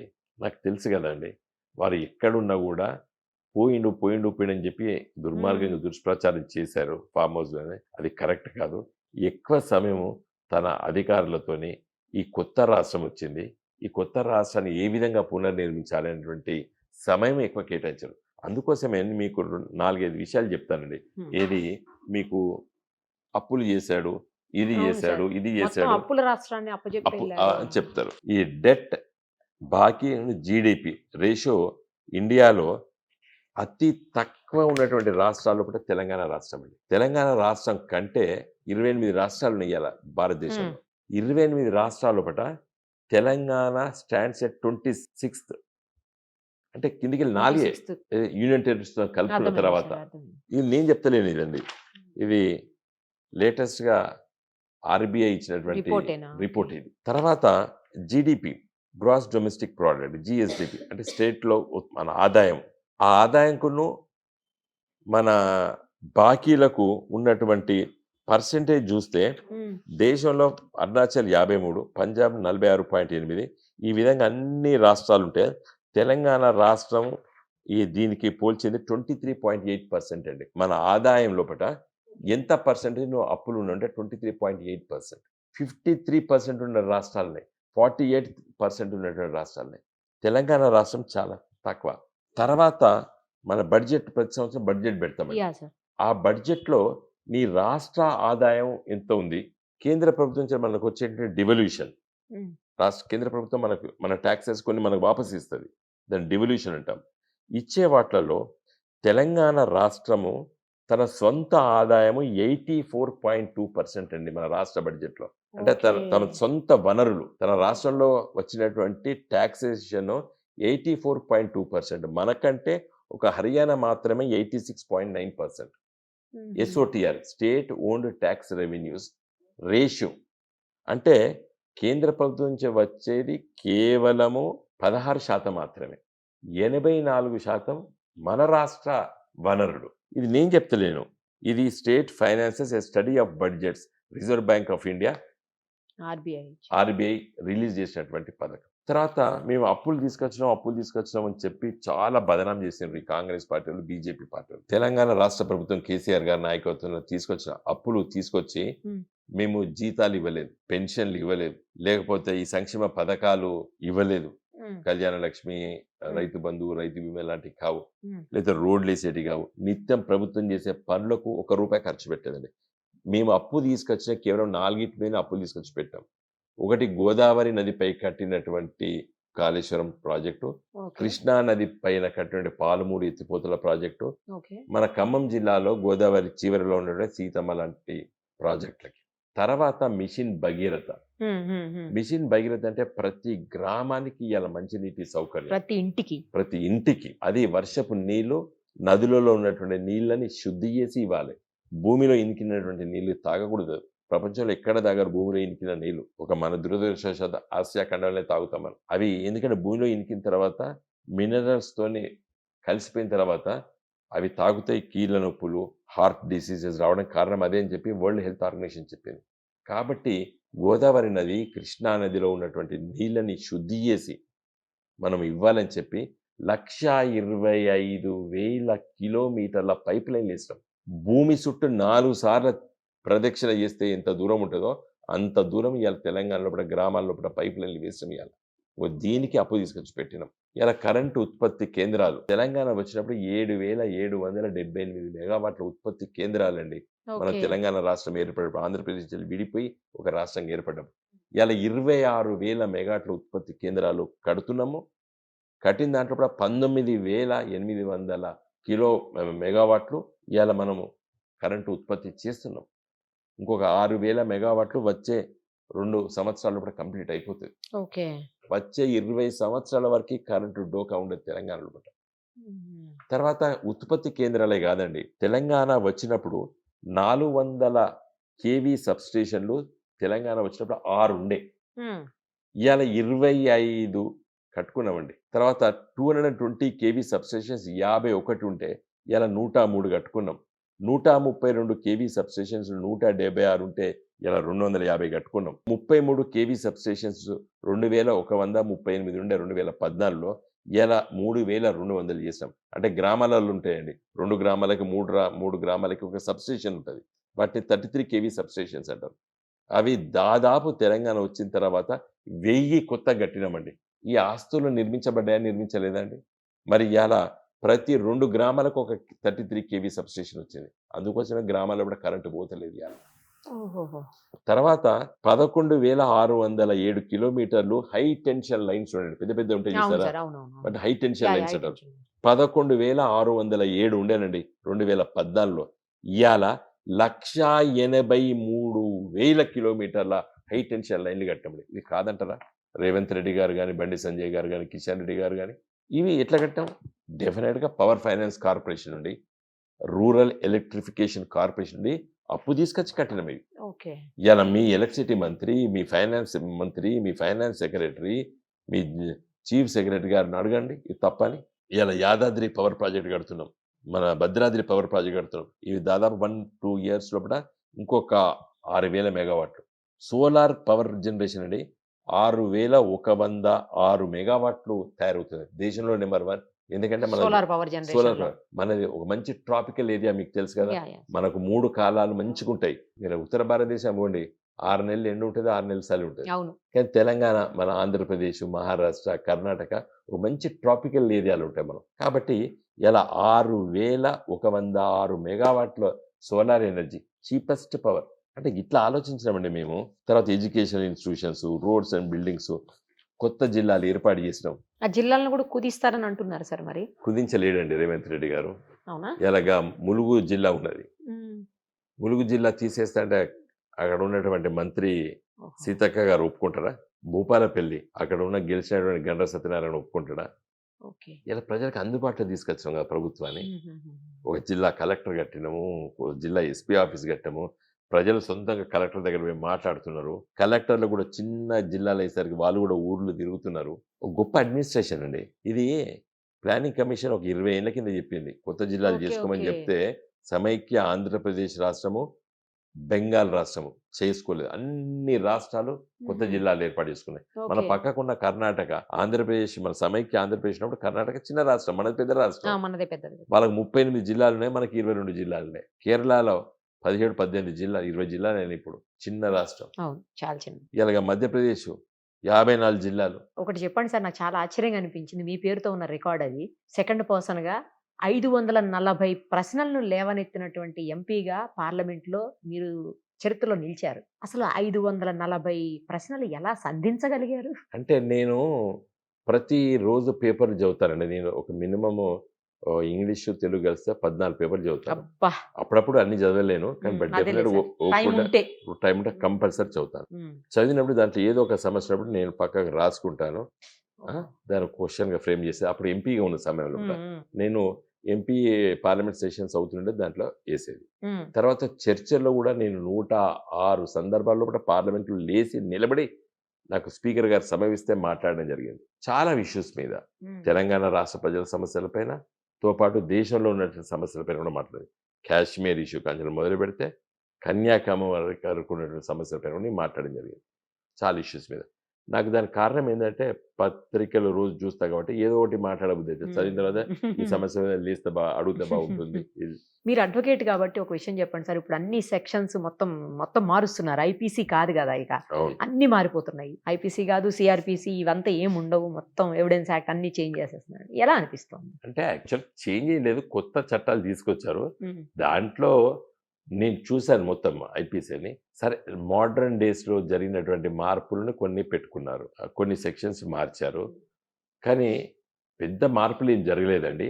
ఉన్న వాటిని కింద ఉన్న సెక్షన్స్ తీసుకొచ్చి మీద పెట్టారు, మీద ఉన్న సెక్షన్స్ కింద పెట్టారు. నేమ్స్ కూడా చేంజ్. అది చాలా బాధాకరమైన విషయం ఏంటంటే, అది హిందీలో పలకడం అనేది దేశ ప్రజలకి దక్షిణ భారతదేశంలో పలకడం లేము. ఇండియన్ ఎవిడెన్స్ యాక్ట్ని, ఇండియన్ పీనల్ కోడ్ని, ఇవన్నీ కూడా పేర్లు, సిఆర్పిసిని, ఇవన్నీ వాళ్ళు పెట్టడం జరిగింది. నా దృష్టిలో మరి చాలా కష్టమవుతుంది మన సౌత్ ఇండియన్ స్టేట్స్కి ముఖ్యంగా. వాటిని ఇప్పటికే తమిళనాడు వాళ్ళు ప్రొటెస్ట్ చేస్తున్నారు. వాళ్ళు అసలే అక్కడ తమిళ్లో ఆర్గ్యుమెంట్ చేస్తారు కదా సార్, వాళ్ళ లోకల్ లాంగ్వేజ్. నార్త్ ఇండియాలో కూడా హిందీలో ఆర్గ్యుమెంట్ చేస్తారు. ఒక దురదృష్టం మన తెలుగు రాష్ట్రాల్లో పెట్టిన ఇంగ్లీష్లోనే ఒక ఓన్లీ మాట్లాడరు కదా కోర్టులో అసలు. తెలుగు స్టేట్స్ లో పెట్టిన ఇంగ్లీష్లో ఎక్కువ ఉంటుంది. బట్ వేరాజ్ మీకు తమిళ్ కానివ్వండి, లేకపోతే కర్ణాటకలో కానివ్వండి, నార్త్ ఇండియన్ స్టేట్స్ అయితే ఓన్లీ హిందీలో ఉంటుంది. వాళ్ళ ఆర్గ్యుమెంట్స్ కానీ జడ్జిమెంట్స్ కానీ అన్ని హిందీలో ఉంటాయి. తమిళనాడు కూడా జడ్జిమెంట్ కూడా తమిళ్లో ఇస్తున్నారట కదా సార్? ఇస్తున్నారు. అదే మన దగ్గర కూడా మన ఇచ్చారు, ఇద్దరు జడ్జెస్ ఇచ్చారు. నవీన్ రావు గారు, భీంపప్ప నగేష్ గారు ఇద్దరు ఇచ్చారు తెలుగులో. సో ఏదేమైనప్పుడు కూడా ఇది బీజేపీ ప్రభుత్వము హిందీని రుద్దాలనుకోవడం మాత్రం మంచిది కాదు. దాని పేరు ఇంగ్లీష్లో పెట్టేసి హిందీలో కూడా ఒక పెట్టేస్తే చూజ్ చేసుకుంటారు. అది ఇంగ్లీష్లో ఉంటే బాగుండు. అంటే అడ్వకేట్ కదా, అందుకే అడిగాను సార్. అది ప్రగతి భవన్ దగ్గర మొత్తం కంచెలన్నీ తీసేసి ఇది ప్రజాభవన్ గా మార్చారు. మీకేమనిపిస్తుంది దాన్ని చూసి? ఇప్పుడు అది చెప్పుకోవడానికి, టీవీలలో చూడడానికి ముద్దుగా అవపడ్డది. కానీ ఇప్పుడు ఎవరు అవపడుతున్నారు? కాకి డ్రెస్సులు అవపడుతున్నాయి. అంతకుముందు ఒక కాకి డ్రెస్ అవపడకపోతే ఇద్దరు ఉండేది కానిస్టేబుల్స్. కేసీఆర్ గారు ఎవరు కావాలంటే వాళ్ళ లోపలికి వెళ్ళే అవకాశం అయితే దొరికింది కదా. ఎక్కడ దొరికిందండి? ఇప్పుడు మొత్తం బ్యారికేడ్స్ పెట్టి ముళ్ళ కంచెలు వేసి ఒక 100 మంది పోలీసులు నిలబడతారు కాకి డ్రెస్సులు. లేదు సార్, ప్రజాభవన్ కి ప్రజా దర్బారు ఉన్నది. ప్రజా దర్బారు పెట్టడం నేనేం తప్పు పడతలేను. కానీ దరఖాస్తులు ఇచ్చారు కదండి, 1000 మంది క్యూలు, దాదాపు పంజగుట్ట పోలీస్ స్టేషన్ దాకా క్యూ ఉంది. వాళ్ళందరూ పోయి ఇచ్చారు. ఇచ్చినటువంటి దరఖాస్తులు ఏం చేశారు వీళ్ళు? కేవలం ఒక రిసిప్ట్ ఇచ్చి పంపించారు. పోనీ దానికైనా ఫాలోఅప్ యాక్షన్ చేసిందా ప్రభుత్వం? వాళ్ళ సమస్యలు ఏమైనా పరిష్కారం చేసిందా? నేనైతే ఒక్కరి మాట కూడా వీళ్ళేది పరిష్కారం చేసినట్టు ఈ రోజు వరకు కూడా. మళ్ళీ నిరసనలు చెప్తున్నారు, అక్కడ రోజు వచ్చి ఆందోళన చేస్తున్నారు, మా పనులు కాలేదని. కాబట్టి ఇది కేవలము ప్రచారం కోసము, కేసీఆర్ గారిని నిందించడానికి కోసము, కేసీఆర్ అహంకారంగా జీవించిండు ఈ ప్రగతి భవన్లో అని చిత్రీకరించడానికి ప్రయత్నం చేశారు ఈ కాంగ్రెస్ ప్రభుత్వం, ముఖ్యంగా రేవంత్ రెడ్డి గారు. ఇవాళ ఏం జరుగుతున్నది? మీరు ఇన్ని దరఖాస్తులు తీసుకున్నారు కదా, మీ దరఖాస్తులు ఎక్కడ? రోడ్డు మీద ఎగిరిపోయినాయి. ఒక ఆటోలో పోతుంటానో లేదా స్కూటర్ మీద పోతుంటే ఎగిరిపోయినాయి కాగితాలు. అవి ఎటు పోయినాయి? ఎందుకు పోయినాయి బయటికి? ఇక రోడ్డు మీద బైక్ జరిగింది. అప్పుడప్పుడు తీసుకుపోతుంటే జరగవచ్చు. ఎక్కడ తీసుకుపోయి బాలనగర్కి ఏం పని దరఖాస్తులు? అంటే చిత్తశుద్ధితో చేసినటువంటి కార్యక్రమాలు కాదు, బదనాం చేయడానికి, ఒకరిని నిందించడానికి, కేసీఆర్ గారు ప్రభుత్వం ఇట్లా ఉన్నదని తెలియజేయడానికి చేసినటువంటి కార్యక్రమాలు అన్నారు. రేవంత్ రెడ్డి గారు నేను కాన్వే ఉండదు అన్నాడు. మంచిదే, వెరీ గుడ్ అనుకున్నాం. కానీ కాన్వే లేకుండా నువ్వు పోలేవు. ప్రాక్టికల్ ఉండాలి, కాన్వే ఉండాలి ముఖ్యమంత్రికి. ఎందుకంటే నువ్వు ట్రాఫిక్లో గంట సేపు ఉంటే టైం వేస్ట్ కదా.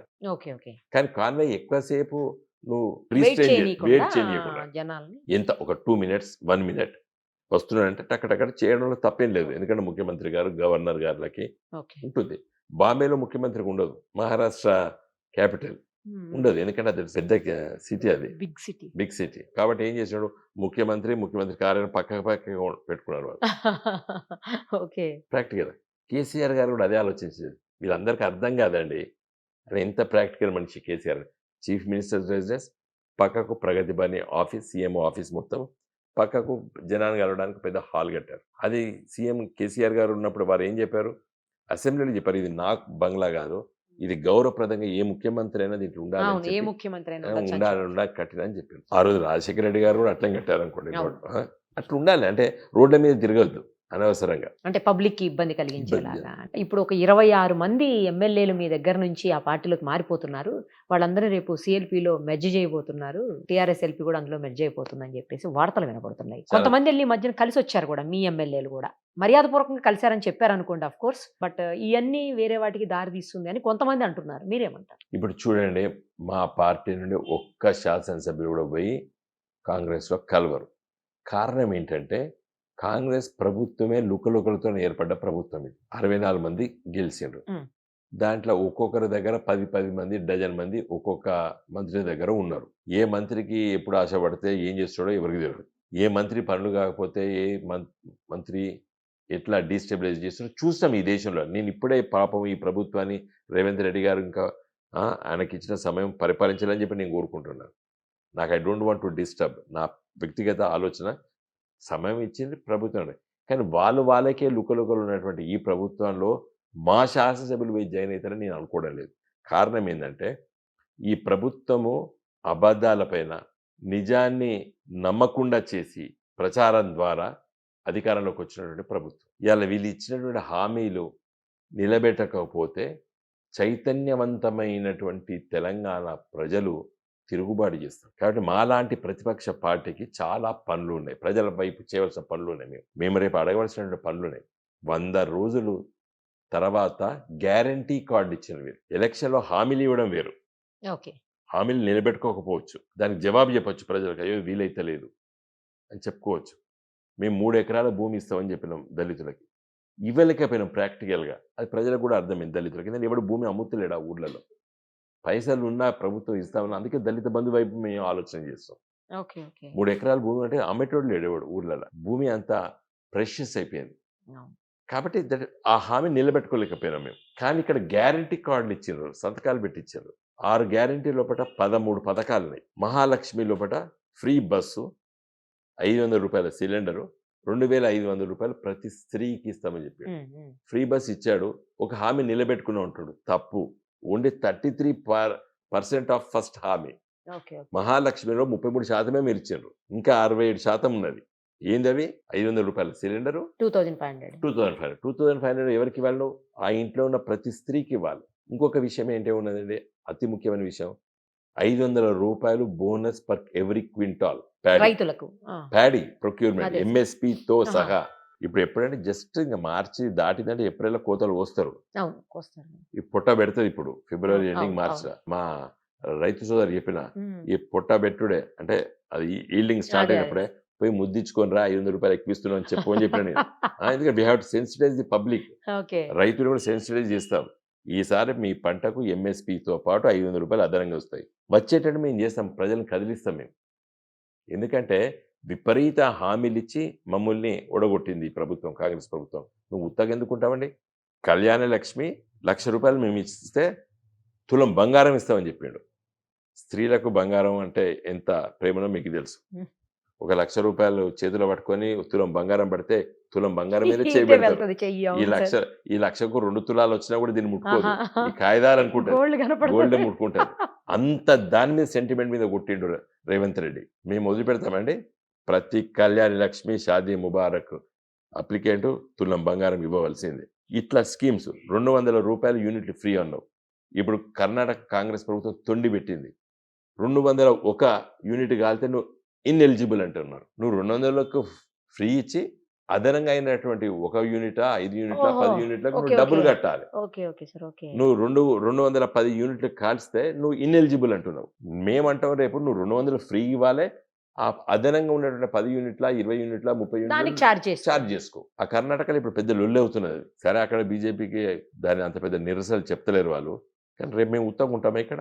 డెఫినెట్గా మేము ప్రజలకి ఎడ్యుకేట్ చేస్తాం. మనకు 200 యూనిట్లు ఫ్రీ ఇస్తాడు, 200 యూనిట్లు కట్టద్దు, 200 అదనంగా అనే దానికి నువ్వు బిల్లు కట్టు. అలా కడితే కరెంట్ కట్ చేసిపోతారు కదా సార్, ఇంటికి కరెంట్ కట్ చేస్తారు. కాంగ్రెస్ పార్టీ కడుతుంది, సోనియమ్మ కడుతుంది అని చెప్పి రేవంత్ రెడ్డి గారు అన్నారు. మేము అనలేదు, మేము ఇబ్బంది పెడతలేము. ఇదంతా అసలు విషయం చెప్పానండి. ఈ అధికారంలోకి వస్తుందని చెప్పి ఇచ్చిన హామీలు కావు, ఇది వచ్చేది కాదు, సచ్చేది మాకు కాదు మా పార్టీ. అన్ని మాట్లాడదాం అనుకున్నాడు, ప్రజలు కొట్టేసి ఓటర్లు చాలా తెలివైన వాళ్ళు కదా సార్, అన్ని ఆలోచించుకుని ఓటేస్తారు ఓటు వేసిండ్రు. ఇప్పుడు అదే ఓటర్లు ఇప్పుడు చాలా కోపంగా ఉన్నారు. నువ్వు ఆశ పెట్టొద్దు. ఆశ పెట్టి నిరాశ పరిస్తే తిరగబడతారు. మేము చెప్పినాము 2000 పెన్షన్ని 5000 చేస్తాం. కానీ ప్రతి సంవత్సరం 500 పెంచుకుంటూ పోతాం. పెంచుకుంటూ పోతాము. ఇది ప్రాక్టికల్. ఎందుకంటే ప్రతి సంవత్సరం ఆదాయం పెరుగుతుంది రాష్ట్ర ప్రభుత్వం. ఆటోమేటిక్ గా ఆదాయం పెరుగుతూనే తగ్గట్టు ఉంటది. ఆదాయం తగ్గట్టు మేము చేసుకుంటామని చెప్పి మేము లెక్కలేసి చెప్పినాం మేము. వీళ్ళు ఏది పడితే అది మాట్లాడతామని మాట్లాడారు. మేము ఊరుకో ఉంటామా ప్రభుత్వం కోల్పోయిన వాళ్ళం? ఇవన్నీ చెప్తాం, పబ్లిక్ని ఎడ్యుకేట్ చేస్తాం, ఊర్లు తిరుగుతాం, మండలాల మీటింగ్ పెడతాం, గ్రామాలలో మీటింగ్ పెడతాము, ప్రజల్ని కదిలిస్తాము. ప్రజలు మా ఎంబడి రారా? 500 రూపాయలు బోనస్ ఇస్తే మంచిది, ఇయ్యలేదంటే మా ఎంబడి ఉంటారు. సార్ అసెంబ్లీని కోల్పోయి ఉన్నారు మీరు, మరి రేపు ఆ ఎఫెక్ట్ అనేది మీ పార్లమెంట్ ఎలక్షన్స్ మీద పడదు అని అనుకుంటున్నారా? డెఫినెట్గా కొంత ఎఫెక్ట్ ఉంటుందండి. ఎందుకంటే ఆత్మవిశ్వాసము, కొంత ధైర్యము మా పార్టీ శ్రేణుల్లో కొంత కోల్పోయిన మాట నిజం. ఎందుకంటే వాళ్ళు ఎక్స్పెక్ట్ చేయలేదు మేము ప్రభుత్వములోకి అధికారం రాదని వాళ్ళు అనుకోలేదు.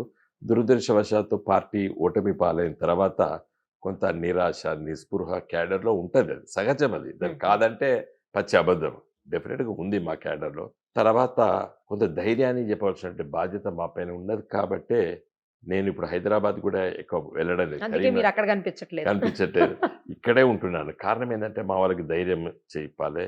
ఎందుకంటే ఎన్నో ఆటుపోట్లు చూసినటువంటి వాళ్ళలో నేను ఒక్కరిని Yes, sir. మా పార్టీలో. ఎందుకంటే తెలంగాణ వస్తుంది రేపే ఇస్తామన్నప్పుడు మేము నమ్మకం, లేకపోతే ఇవ్వకపోవడము, కొన్ని సందర్భాల్లో కూడా మా పార్టీ ఓటమి పాలు కూడా అయింది. ఎన్నికల రాజకీయాలు కూడా ప్రజలు కూడా మమ్మల్ని 2009లో గెలిపియలేదు, టీడీపీతో పొత్తు పెట్టుకున్నప్పుడు.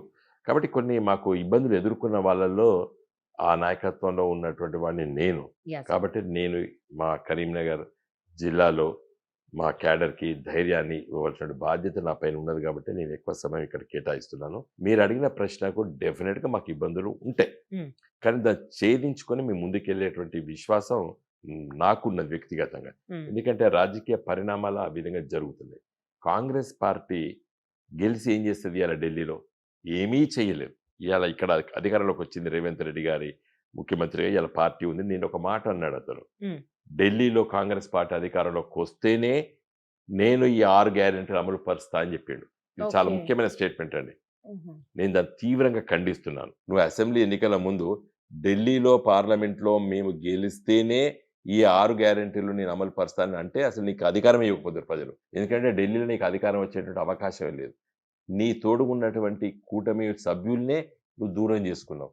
ఇవాళ మమతా బెనర్జీ గారు వెళ్ళిపోయింది, నితీష్ కుమార్ గారు వెళ్ళిపోయారు, కేజ్రీవాల్ గారు వెళ్ళిపోయారు, పంజాబ్ ముఖ్యమంత్రి గారు నీతో పొత్తే వద్దన్నాడు, అఖిలేష్ యాదవ్ 10 ఇస్తా ఉంటే ఉండు లేకపోతే పో అంటున్నాడు. ఆఖరికి ప్రియాంక గాంధీ, సోనియా గాంధీ గారు, రాహుల్ గాంధీ గారు నిలబడేటువంటి సీట్లోనే ఇలా ఇబ్బంది పడ్డటువంటి కాంగ్రెస్ పార్టీ. వీళ్ళు ఢిల్లీలో ఎప్పుడు అధికారం వస్తుంది, వీళ్ళు ఎప్పుడు అమలు పరుస్తారండి? ఇవి మేము బాగా ఎక్స్ప్లెయిన్ చేస్తాం. ఢిల్లీలో వీళ్ళ అధికారం వచ్చేది లేదు, ఈ 6 గ్యారెంటీలు అమలు పరిచేది లేదు. అంటే రేవంత్ రెడ్డి గారు తప్పించుకోవడానికి అప్పుడే ప్లాన్ చేసేసిండు. 6 గ్యారెంటీలు తప్పించుకోవడానికి ఆల్రెడీ మా ప్రభుత్వం వస్తే అన్నాడు. ప్రభుత్వం వచ్చే ప్రసక్తే లేదు కాంగ్రెస్ పార్టీ. కాబట్టి ఇది ఎక్స్ప్లెయిన్ చేస్తాం. బీజేపీ పార్టీ గురించి చెప్తాం.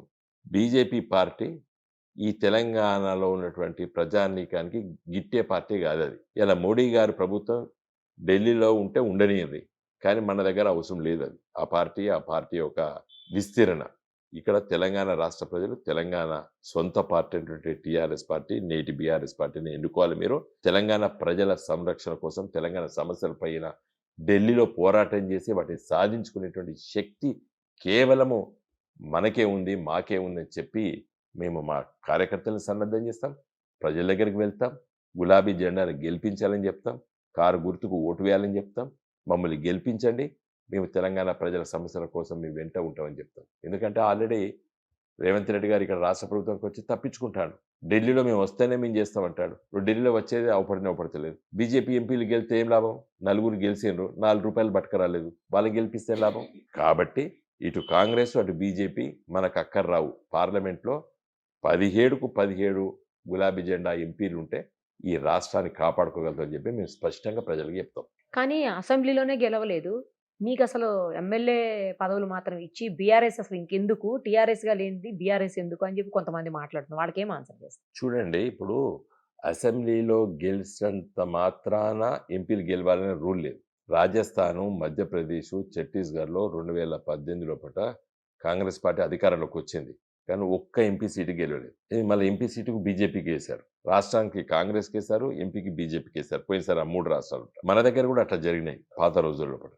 కాబట్టి ఇక్కడ మొన్న కాంగ్రెస్ ఎమ్మెల్యేలకి వేసినప్పటికీ కూడా ఎంపీలు ఢిల్లీలో తెలంగాణ ఎంపీలు ఉంటేనే, టీఆర్ఎస్ ఎంపీలు బీఆర్ఎస్ ఎంపీలు ఉంటేనే మనకు లాభం అని చెప్పి ప్రజలను ఆలోచించేటట్టు మేము చెప్తాం ప్రజలకి.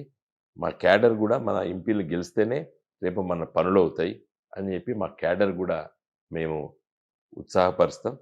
తప్పనిసరిగా మన శాసనసభ లోపల ఎన్నికల్లో మాకు ఓటమి పాలైన ఈ ఎంపీల లోపల మేము బ్రహ్మాండంగా మినిమం 12 సీట్లు గెలుస్తామండి. కాంగ్రెస్ ప్రభుత్వం మీద మీ ఒపీనియన్ చెప్పండి. కాంగ్రెస్ ప్రభుత్వము 100 రోజులు రాంది. మనం ఇప్పుడే దానిపైన విపరీతమైనటువంటి నెగటివ్ మాట్లాడడం నాకు ఇష్టం లేదు. ఓకే. కానీ డెఫినెట్గా హామీలు ఇచ్చిన తప్పించుకోవడానికి అడుగులు వేస్తున్నాడు రేవంత్ రెడ్డి. నేను చెప్తలేను, ఆయన స్టేట్మెంటే చెప్తుంది. ఢిల్లీలో అధికారం వస్తేనే అమలు అయితే ఉన్నాడు. ఢిల్లీలో వచ్చేది లేదు, ఇది అమలు అయ్యేది లేదు. కాబట్టి ఈ ప్రభుత్వం పట్ల, రేవంత్ రెడ్డి గారి ప్రభుత్వం పట్ల ప్రజలు సరైన సమయంలో సరైన నిర్ణయం తీసుకుంటారు. మొదటిగా పార్లమెంట్ ఎన్నికల్లో వాళ్ళు తిరస్కరిస్తారు, మాకు ఓట్లేస్తారు. ఫైనల్ గా కరీంనగర్ ప్రజల కోసం లేదా ఇక్కడ ఉన్నటువంటి ఓటర్ల కోసం ఏం చెప్పదలుచుకున్నారు? వినోద్ కుమార్ గారి విజన్ ఏంటి అసలు? 2014లో మోడీ గారు ప్రధానమంత్రి అయ్యారు. మొదటి 5 సంవత్సరాలు వినోద్ కుమార్ ఎంపీ ఉన్నాడు. రెండో దఫాలో మళ్ళీ 5 సంవత్సరాలు బండి సంజయ్ గారు ఎంపీగా ఉన్నారు. నేను చేసినటువంటి కేంద్ర ప్రభుత్వం నుంచి తీసుకొచ్చిన నిధులు చెప్పాను ఇంత క్రితమే. Smart city, railway lines, national highways, national highway office, ఇలాంటి చాలా కార్యక్రమాలు నేను చేశాను. సంజయ్ గారు ఆయన చెప్పిన ఏంది, ఆయన ఎంపీ ల్యాడ్స్ డిస్ట్రిబ్యూట్ చేసినాయి, లేదా కేంద్ర ప్రభుత్వం ఇచ్చేటువంటి పథకాలు చెప్తున్నాడు. అవి కాదు కదా. నువ్వు ఎంపీగా నిన్ను గెలిపించినందుకు నువ్వు ఏం కొత్తగా తీసుకొచ్చినావు ఈ జిల్లాకి చెప్పడానికి ఒకటి కూడా లేదు. తర్వాత నా ఆరాటము అభివృద్ధి నా ఆకాంక్ష. నేను ఎంపీగా ఉన్నా, ఎంపీగా లేకున్నా నిత్యం ప్రజల కోసం, ప్రజా సమస్యల కోసం ఆలోచన చేస్తాను. ఒక స్పోర్ట్స్ పర్సన్స్కి సింథటిక్ ట్రాక్, నేను అథ్లెటిక్స్ పిలిస్తే నేను పోయినాను, సార్ మాకు అది ఉంటే బాగుంటుంది అన్నారు. నేను కేంద్ర ప్రభుత్వం దగ్గరికి వెళ్ళి 7 కోట్లు తీసుకొచ్చి ఇవాళ ఇక్కడ కరీంనగర్ మరి పోలీస్ ట్రైనింగ్ దాంట్లో స్టేడియం లోపల ట్రాక్ వేశాను. సింథటిక్ ట్రాక్ ఎక్కడ లేదు. హైదరాబాద్ గచ్చిబౌలి స్టేడియం తర్వాత కరీంనగర్లో, మళ్ళీ వరంగల్ వాళ్ళు అడిగితే కూడా మళ్ళీ వరంగల్లో వేయించారు యాజ్ ఎంపీగా. తర్వాత చాలా ఉంటాయి, ఇట్లా చిన్న చిన్న చాలా ఉంటాయి అనుకోండి. అంటే ఒక ఆరాటం ఉండాలి. నేను కరీంనగర్కి రేపు ఫ్యూచర్లో I want to make Karimnagar A railway గొప్ప కూడలి. 4 లైన్లు ఉండే కూడలి ఎక్కడ లేదు. దీన్ని చేయొచ్చు కరీంనగర్ జంక్షన్ లాగా. జంక్షన్ అంటే 2 ఉంటే జంక్షన్ అవుతుంది. ఇవాళ కాజీపేట నుండి హుజరాబాద్ మీకెళ్ళి కరీంనగర్కి నేరుగా రైల్వే లైన్ వేస్తే సౌత్ ఇండియా నుంచి వచ్చేటన్నీ కూడా ఈ వెస్టర్న్ పార్ట్కి కాజీపేట నుండి హుజరాబాద్ మీకెళ్ళి కరీంనగర్ మీదకి వెళ్ళి జగిత్యాల మీదకి వెళ్ళి ఇటు వెళ్ళిపోవచ్చు. రేపు హైదరాబాద్ నుండి ఢిల్లీకి వెళ్ళాలంటే కాజీపేట నుండి కాకుండా హైదరాబాదు, మెడ్చల్, మనోహరాబాద్, గజ్వేల్, సిద్దిపేట, సిరిసిల్ల, వేములవాడ, కరీంనగర్, పెద్దపల్లి, ఢిల్లీకి పోవచ్చు. ఇట్లా అయిపోతుంది. షార్ట్ కట్ ఇట్లా. ఇది ఒక కూడలి అయితే దేశంలో ఎక్కడ లేని జంక్షన్ అవుతుంది కాజీపేట చేయదలుచుకుంటే. తర్వాత జాతీయ రహదారుల కూడలిగా చేయదలుచుకున్నాను నేను. అంటే నార్త్, సౌత్, ఈస్ట్, వెస్ట్ ఎటు పోవాలన్నా కూడా కరీంనగర్కి వెళ్ళి పోయేటట్టు చేయాలి. ఒక international standard education institutions, IIIT అని చెప్పిన నేను, అలాంటిది ఒకటి తీసుకురావాలి. తర్వాత ఇక్కడ మనకు కల్చరల్ సెంటర్గా మార్చే గొప్ప అవకాశం ఉంది. ఇక్కడ వేములవాడ దేవస్థానం ఉంది, ధర్మపురి దేవస్థానం ఉన్నది, తర్వాత కొండగట్టు దేవస్థానం ఉన్నది, తర్వాత కాళేశ్వరం ఉన్నది. ఇవన్నీ కూడా పూర్వపు కరీంనగర్ జిల్లా. సో ఒక పిలిగ్రిమేజ్ సెంటర్ సైట్స్ ఉన్నటువంటి ప్రాంతం ఇక్కడ. హిస్టారికల్గా శాతవాహనంలో రూల్ చేసేటువంటి ప్లేసెస్ ఉన్నాయి. అసలు ఫస్ట్ పెద్ద డైనోసార్ దొరికినటువంటి ప్రాంతం డెక్కన్ పీఠభూమిలో తెలంగాణ లోపట్నే, కరీంనగర్ జిల్లా లోపట్నే. ఇప్పుడు హైదరాబాద్లో పెట్టారు.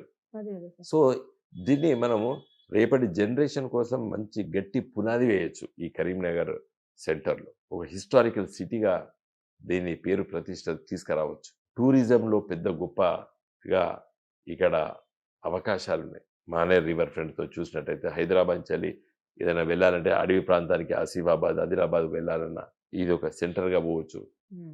అందుకోసమే నా మిత్రుడు పెద్దలు వైవి సుబ్బారెడ్డి గారు మరి మొన్నదాకా టీడీడీ చైర్మన్ ఉండే, వారిని రిక్వెస్ట్ చేస్తే 25 కోట్ల రూపాయలు ఇచ్చి ఇక్కడ తిరుమల తిరుపతి దేవస్థానం టెంపుల్ ఈడ కట్టడానికి వారు శాంక్షన్ చేస్తే నేను, గంగుల కమలాకర్ గారు, కరీంనగర్ శాసనసభ్యులు మేము ఇద్దరము కేసీఆర్ గారిని అడిగితే 10 ఎకరాలు సెంటర్లో ఉన్నది. ఓ పెద్ద పుణ్యక్షేత్రంగా తీర్చిదిద్దడానికి శంకుస్థాపన చేశాం. ఓకే. ఒక 50 కోట్లతో ఒక పెద్ద తిరుమల తిరుపతి దేవస్థానం ఇక్కడ రాబోతున్నది. సో ఒక మంచి పిలిగ్రిమేజ్ హైదరాబాద్ నుంచి నేరుగా వచ్చి టీటీడీ దేవస్థానం చూసుకొని, వేమరాడ చూసుకొని, ధర్మపురి చూసుకొని, కొండగట్టు చూసుకొని, కాళేశ్వరం చూసుకొని, అటువైపు నుంచి రామప్ప చూసుకొని, వరంగల్లో బేస్తమర గుడి చూసుకొని, యాదగిరి గుట్ట చూసుకొని హైదరాబాద్కి వెళ్ళిపోవచ్చు. ఒక 2-3 డేస్ సర్క్యూట్ చేయొచ్చు. మంచి బ్యూటిఫుల్ సెంటర్ చేయొచ్చు. సో ఇట్లా ఐ హావ్ సమ్ ఐడియాస్ ఈ ప్రాంతాన్ని అభివృద్ధి చేయడానికి, నెక్స్ట్ జనరేషన్ హ్యాపీగా ఉండడానికి.